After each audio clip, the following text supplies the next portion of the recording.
Greetings, everyone, and welcome back to another edition of Wolvenreads. Today on Wolvenreads, we'll be reading the fanfic called I Have a Question for You from the series Undertale. Let's begin. He held the knife in his hands, quietly looking down at his feet and biting into his lip before he slowly ascended up in the elevator. Silence filled his ears as he stepped out into a beautiful, long hallway with rising ivory pillars, delta rune flanking windows on all sides, as bells faintly rang throughout the air across the golden hall. Frisk made his way through it, towards the doorway at the end, before suddenly there, in the middle, stood Sans. "Hey, you've been busy, huh?" the skeleton inquired, tilting his head ever so slightly to the side. Frisk's body was caked in dust, like he'd been rolling around in it, bathing in it. The dust of innocent monsters so fully covered the 10-year-old boy that he almost didn't even look like a child. He looked more like an undead ghoul.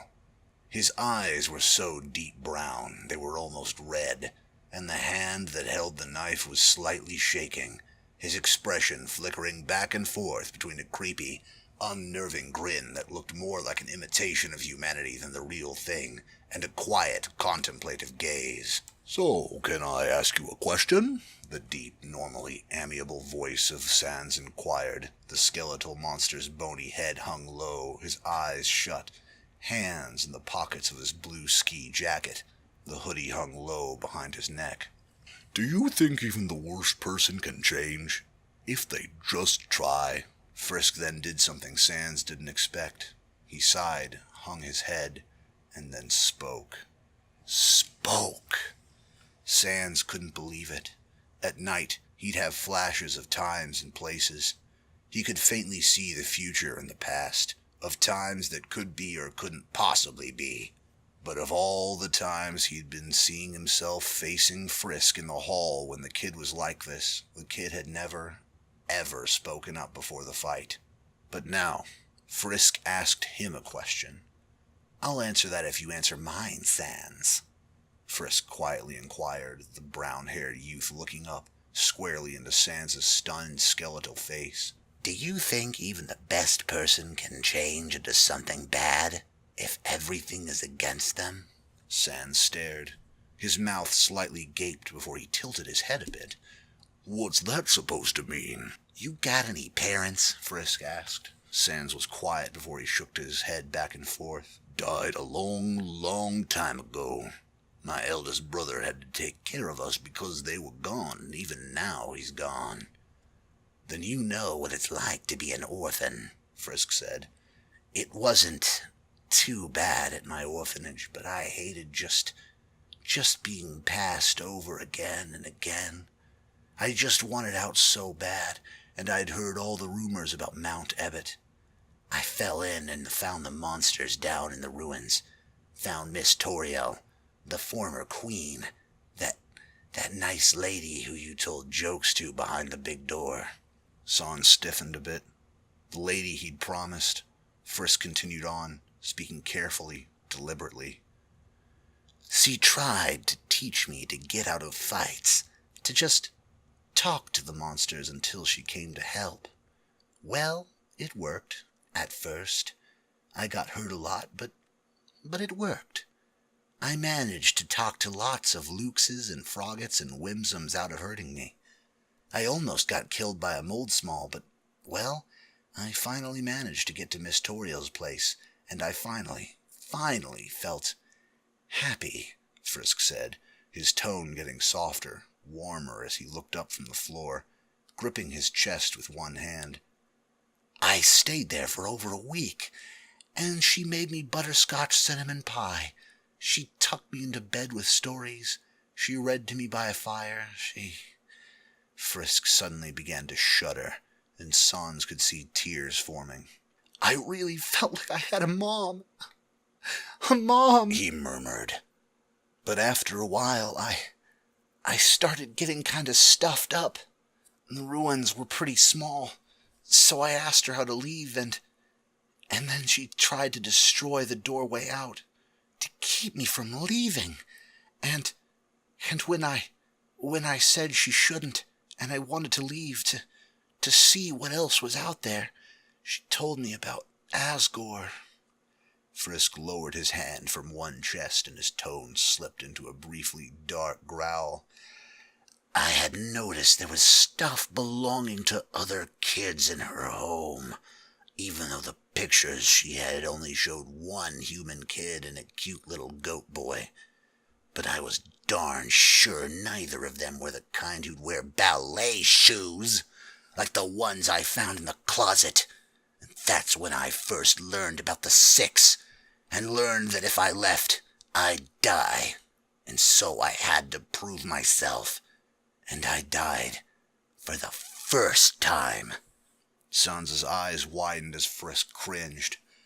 "I burned to death in front of her. It hurts, Sans. Do you have any idea how much it hurts to die, to burn to death? It was agony all over. It was nothing but endless heat, and I was screaming and screaming," Frisk screeched, gripping his hair, "all because she couldn't let me out.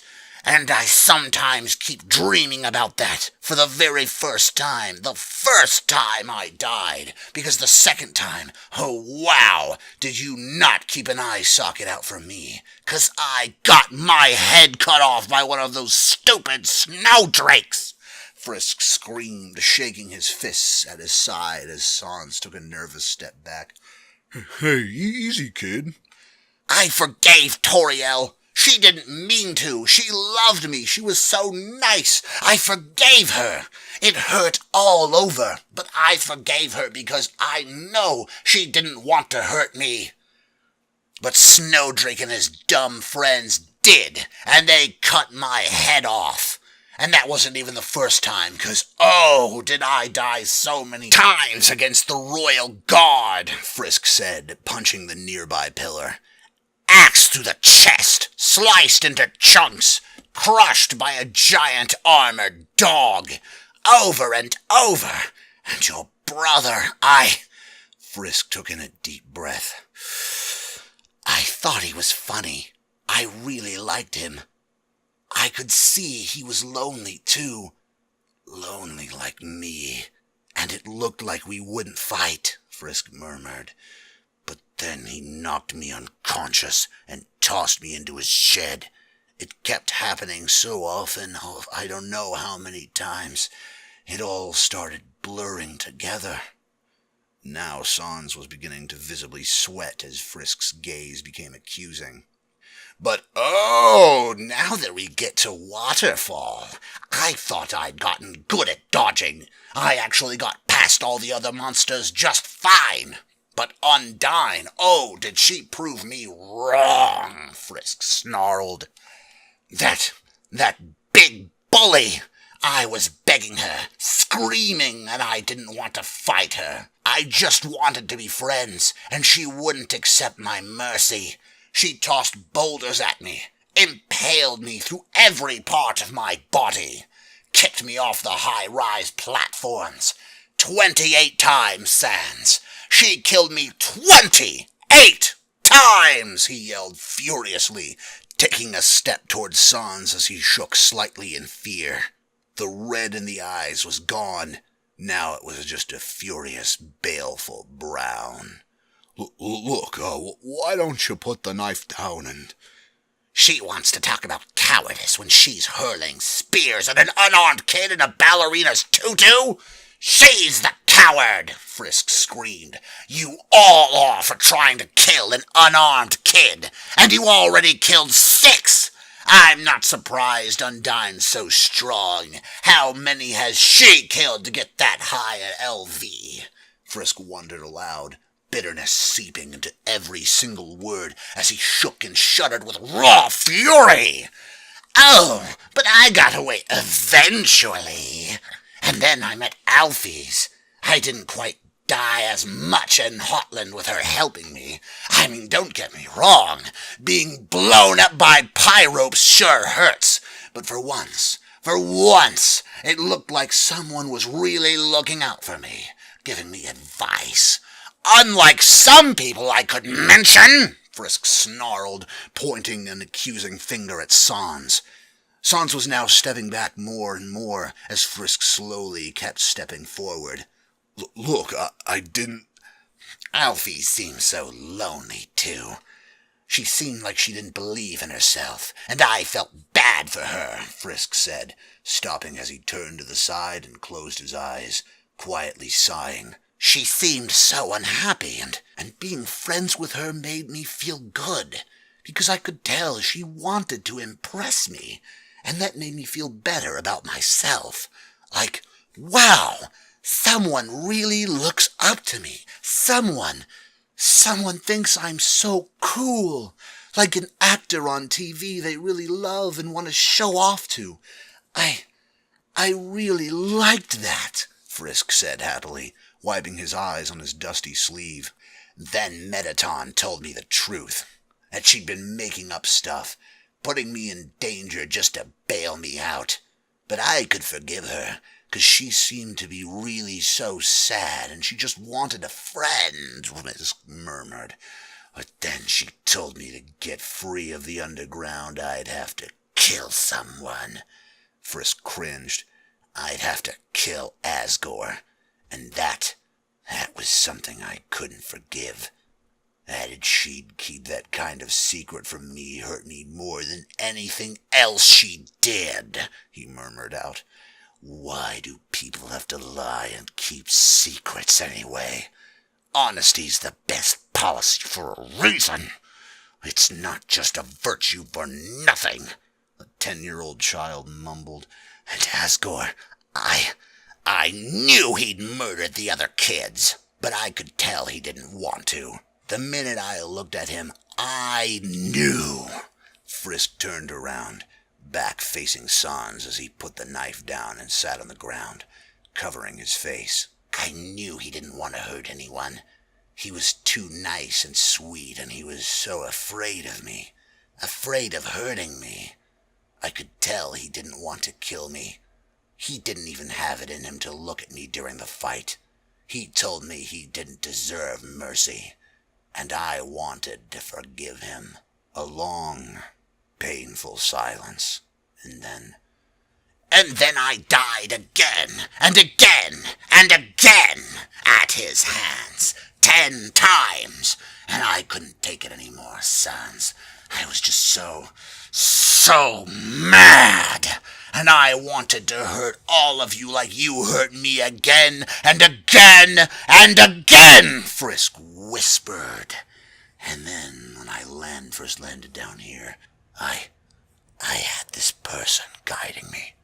Not Toriel. Sure as hell not you, he yelled, whipping his head around Sans to glare at him. No, she said her name was Chara. Were it possible to turn whiter than white, Sans would have done so on the spot. She kinda appeared sort of like a wisp out of the corner of my eye, and I could hear her in my head and in my heart. She said she'd guide me through the underground, but she kinda wanted me to beat people up if they attacked me, and the more I died, the more angry she got that I wasn't fighting back. To her, it was kill or be killed.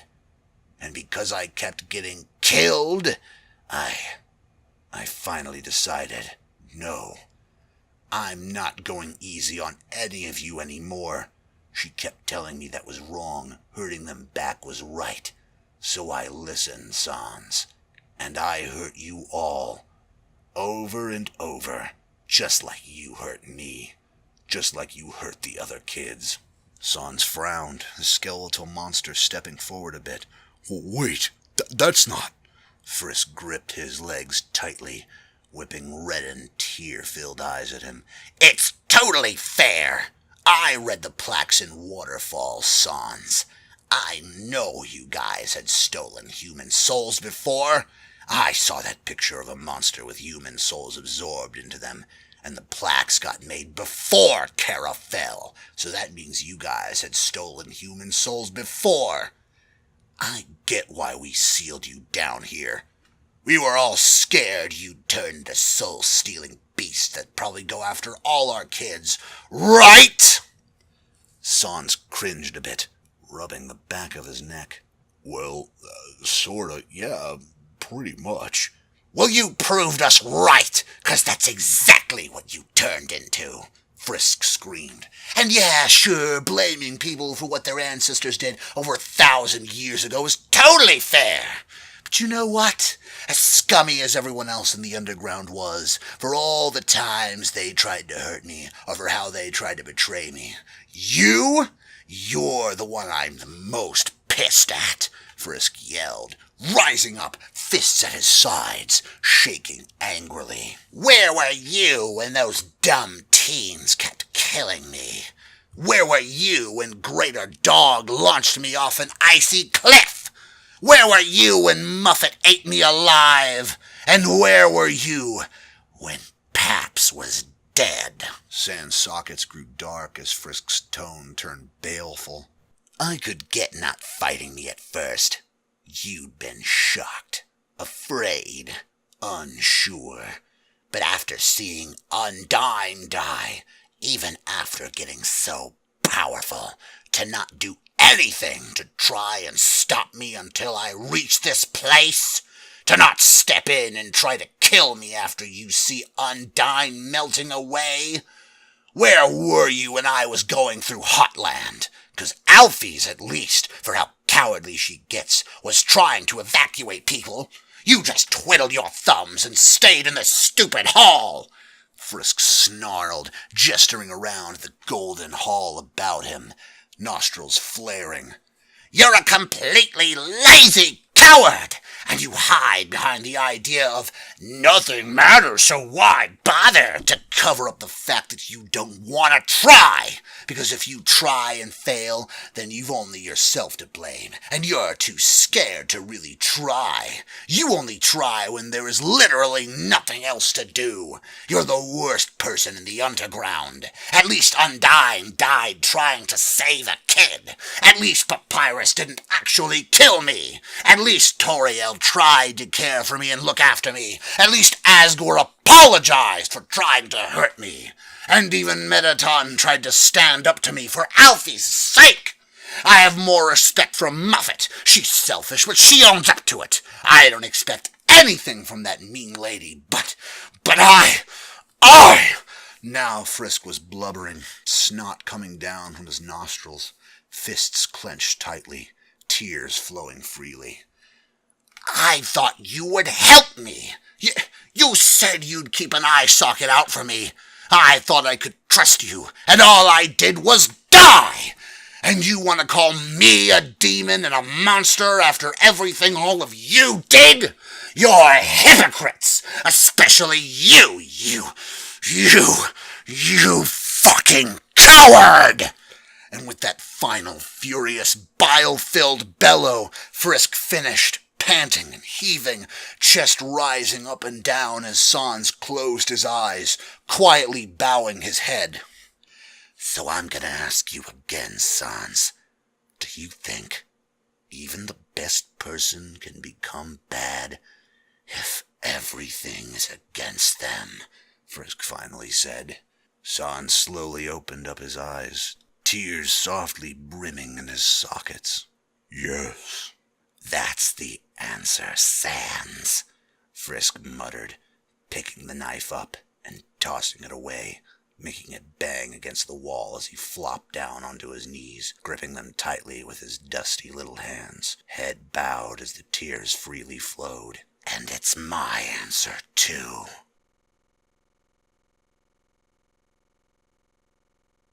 Do you have an awesome voice? Do you like Warhammer, explosions, and ponies? If you want to work with us in a massive collaborative project, then send us your auditions for parts in Ironhearts, the epic adventure comedy about the servants of chaos and harmonious ponies getting along so they can beat up some Tau squatters. Some of your suggestions can also become collabs, so keep those coming in the comments.